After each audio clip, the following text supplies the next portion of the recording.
and some statistics that we picked up on are these. Why is it important? 35% of employers reported rejecting a candidate thanks to the data they found online. Already, 35% have done that. So the main reasons were provocative or inappropriate photos, so just be careful with your parties. Drinking or drug use. Drinking, all right, drugs, word. Bad-mouthing previous employee, colleague or client, which came into that previous category that we just showed you. Poor communication skills, discriminatory comments, lied about qualifications. You know, one of the things about having all these profiles online is they need to tie in, like I said earlier on. They've got to be accurate, and for employers that's a useful way to check. And leaked confidential information from a previous job, which is becoming a bigger and bigger security issue for businesses generally. So I think we'd all agree that's probably pretty important.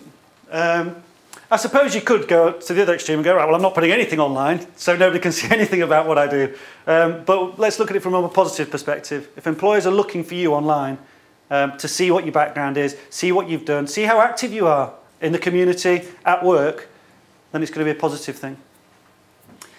Now, I didn't really want to talk CV here. I just get a bit bored with the word curriculum vitae and CV, so I thought I'd call it putting it all on paper.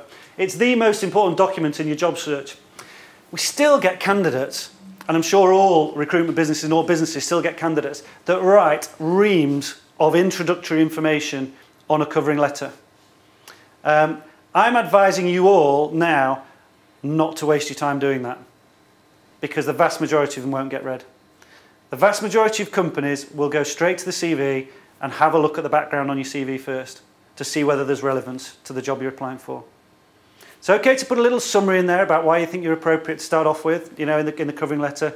But once you get to more than a paragraph, that won't be read to start off with.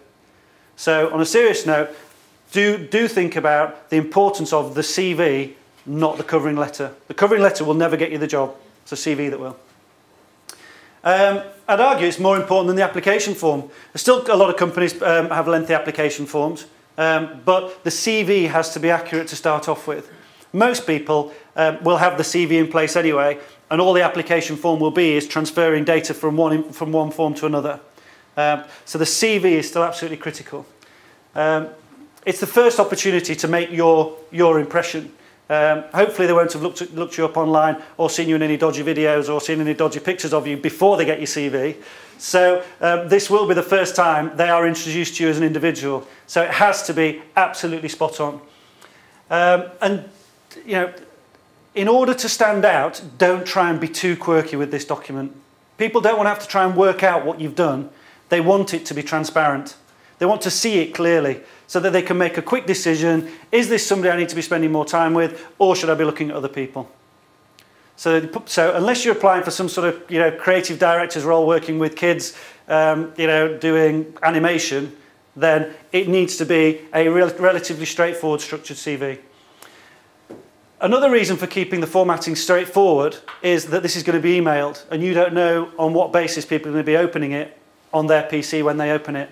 And you'd be amazed how many CVs we get that have got boxes, different formatting, tabs in all sorts of funny places. And when you open up the CV, it's not representative at all of what they originally sent over to us.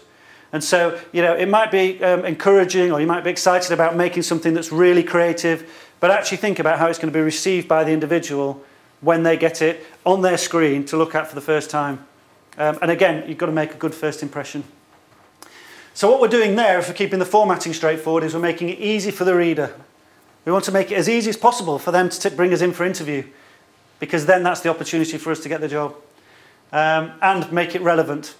I've heard many times people saying, well, I put all that information in the covering letter, this is just my standard CV. And I'm afraid that's not good enough when you're applying for jobs either. You know, the CV has to be relevant to that application. And you may be applying to a whole range of different jobs. You can't have one CV that fits them all. So you need to be thinking, if I'm applying to a job and it's a job description that's got a certain set of criteria, I have to make sure that I am ticking those criteria. And so the CV needs to reflect that. And if it doesn't, you're going to be compared against other people where potentially it will do. And so you may not get to interview, even though you could possibly do the job. So again, make sure it's absolutely relevant.